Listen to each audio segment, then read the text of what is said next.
अभी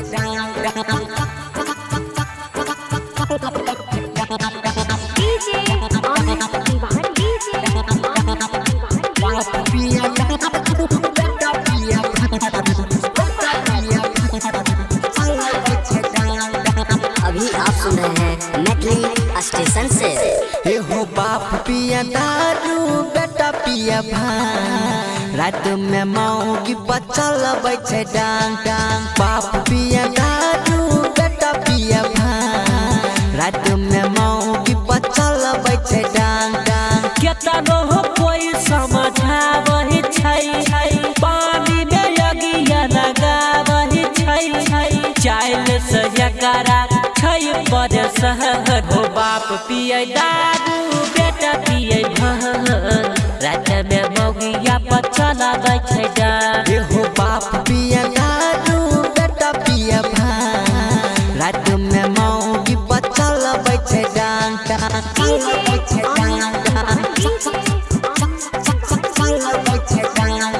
पीएसपी मनोरंजन फिल्म्स, विठान बाजार समस्तीपुर, विठान बाजार समस्तीपुर, विठान बाजार समस्तीपुर। हे हो बुढ़िया पिए छै बीड़ी, वसादा पर बैठ के बिगड़ल छिकै रहनिया, चलहि छै ठीके, चलहि छै ठीके, चलहि छै ठीके। हे हो बुढ़िया पियही छै बीड़ी, वसारा पर बैठ के बिगड़ल छिकै रहनिया, चलहि छै ठीके, चलहि छै ठीके, चलहि छै ठीके।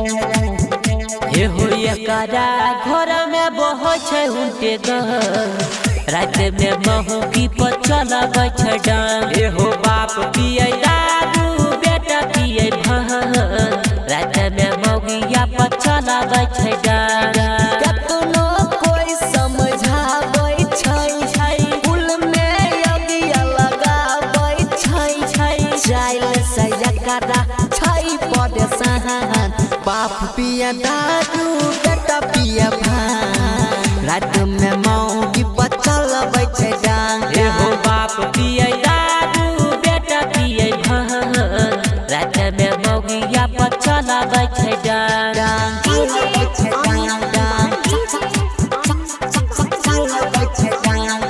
अभी आप सुन रहे हैं मैथिली स्टेशन से। अभी आप सुन रहे हैं मैथिली स्टेशन से।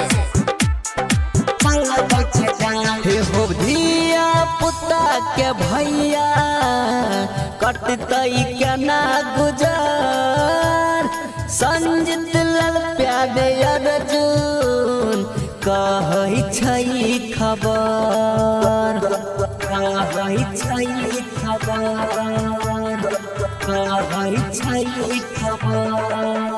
हे हो धिया पुता क्या भैया, कटतै केना गुजर, संजित लाल प्यारे अर्जुन कहै छै खबर, कहै छै खबर, कहै छै खबर।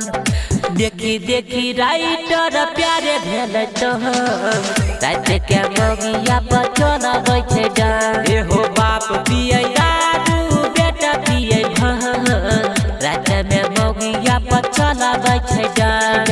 कतनो कोई समझाबै छै, फूल में अगिया लगाबै छै, चाइल से एकरा छै बड़े शहर।